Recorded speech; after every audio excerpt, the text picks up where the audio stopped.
Yeah, this video is about fixing problems with horses, starting, restarting, bringing horses and so on. Dealing with the horse when he has a problem in leading or in riding. A new horse who will have a problem because he's ridden or being dealt with in the first time or for the first time, or a horse who has a problem because he was trained in a bad way or dealt with in a bad way. Now, a lot of trainers will do that as a job. It's their job, it's what they make a living of. So it's normal for them to keep doing it. But the idea I want to talk about is that the problem that you face with the horse, 100% of the cases you face with horses, is actually from the rider, not from the horse. Most horses will have problems with most people in leading or in riding, or even dealing with them with body language in the paddock or the stall and so on and so on. But 100% of these cases are from us, not from the horse. If the horse gives you something very special in riding or leading or body language, it's from you, not from him, usually. And if there is a real problem, it's you, not him, usually. So when you fix a horse, fix a problem in leading, like biting, attacking, kicking and so on, or in riding, like bucking, rearing up, being stubborn, refusing to move, refusing to stop, bolting, rearing up and so on. You are trying to fix a problem that the source of that problem is not going to change. The source of the problem that you are dealing with is going to happen again when you give the horse back to the owner. You start a horse, restart a horse, or break a horse, or fix a problem, and when you are finished as a trainer, you give that horse back to the person who is the source of that problem. If the source doesn't change, still does what he's doing, that means the problem will happen again. It's just a matter of time. So any horse who is trained in a bad way will be fixed with time if you deal with him in the right way. That's a fact. And any horse who is trained in a good way will be ruined with time and become bad and have bad behaviors or actions or problems, let's say, if he is dealt with or ridden in a wrong way. So you can fix any horse in the right way, and you can ruin any horse if you ride or train horses in the wrong way. So when I fix or start or restart a horse, and I know for a fact that the horse will get back to the problem when he is dealt with in the wrong way again. And this is what's going to happen. If you give the horse back to the same rider who was the source of the problem, it will happen again. So why do you keep doing it? You have to be honest with the person and tell him that no matter how much I fix the horse, and he is fixed and he will be fixed, you will ruin him. The ones who need fixing are the trainers or the owners of the horses, not the horses themselves. Now, as a trainer, as I said before, it's their job to do that, so they will keep doing it. But even as a trainer, if you say, I got my money, I just did what I'm supposed to do, let's say, and I have a video about it and I showed them that the horse was fixed, I don't care about what happens with them with time. Okay, but with time, most of them will not admit that what you did was right. They will not admit that the horse was fixed by you, that was ruined the game by them. They will believe that the horse was not fixed because the bad behavior or problem came back. Even if it wasn't happening with you, even if it disappeared with you, with them, if it gets back with time, they will blame you. So even if you say, I did my part, now it's up to them, still, most of them will not admit that. So you have to be honest with them and tell them that no matter what I do, if I am a good rider, the horse will become better. But if you don't change, the horse will get back to the same behavior or problem because you are the reason for it.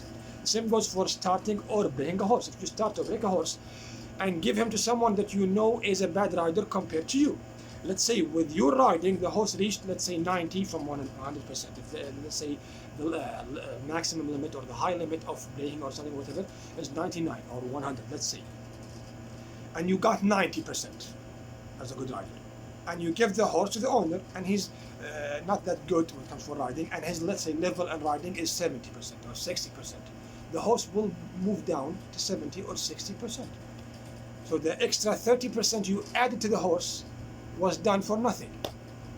You just wasted your time, because at the end that extra 30% is not going to last with the horse. They will ruin him. So why should I fix him? Why should I start him? So what is the solution? You you stop starting horses or training horses or dealing with them, whatever, the solution is very simple. Two parts. The first part is fix the people before or even instead of fixing the horses. Instead of fixing or starting or restarting horses, the people who will ride the horses should be trained, and with time they can restart or start or even fix the problems of their own horses. That is the best solution, but it's hard to do with every single rider you see. The second solution, be honest in the beginning. I will fix the horse, I will start the horse, I will train the horse, but the horse will be ruined if you train him or ride him after me with time.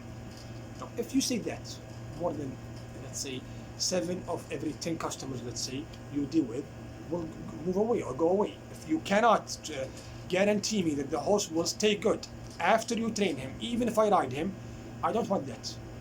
Well, it's impossible for the horse to remain good if you ride him in the wrong way. If anyone says or believes that the horse can be fixed and will never be ruined, even if they ride him again instead of you, and they are worse riders, that's a fantasy. It's not a fact. Give me one horse who was fixed by a good rider or horseman, and after he was done with the horse was given back to his owners, given back to his owners or riders or trainer or whatever, and they ride in a different way that is much less than the rider who trained him, and the horse remains good for his entire life or for a very long time. 0% of the cases that you see with horses remain the same after you fix them. All of them, with no exception, get back to the same bad behavior with time. Some horses take more time, some horses take less time to become bad or worse again, but all of them, with no exception, will move down if they are ridden again in a bad way or a worse way, or all of them, with no exception, will become better if they are ridden or dealt with by a good rider or a better rider, or all of them will remain the same if they are ridden or dealt with by the same exact way of riding or a rider who is very close from your level of riding. So the idea of fixing problems with horses or starting them or restarting them in the past, right now, and in the future is a fact. Horses can be fixed if you deal with them in the right way. But it's a fact that is not convincing for true horsemen. They know that at the end, their time was wasted. Even if they took the money, their time was wasted because you fixed something that you know for a fact will be broken again. You fix a car, you fix a bottle, you build a house, and you know for a fact that it will be ruined with time. So why should I do it in the first time or in the first place? So instead of doing it in the first place, do the complete opposite, which will last. Don't fix the horse, fix the rider or the trainer, then he will fix the horse because the source of the problem is gone. The source of the problem is the rider. You fixed the rider, the source is gone. Now a horse doesn't have a problem because the whole source was the rider is better right now because of your training or because of your way of riding or method of riding that you taught him. So instead of fixing or restarting or breaking horses, you should restart or fix riders and their way or method of riding. Of course, it's impossible to achieve or do with every case or in every case, but you have to let them know that fact, even though it sounds like something that will ruin your business. But being honest in the first place, let's say, will be much better than being a little bit, let's say, I'm not saying lying, but inaccurate about your information, and at the end it will come back to haunt you. You said, I will fix the horse. You fixed the horse, you showed them the horse, you made a video about the horse before and after, but they can simply show a video for the same horse or with the same exact horse after a couple of months and say that you are the one who trained the horse and the horse is back to the same bad behavior. You are not the one who should be blamed, they are the ones who should be blamed. But if you told them that in the beginning, you made no excuses for them. They have no excuses at all to say that the horse was ruined by you. You said you will fix him, you did.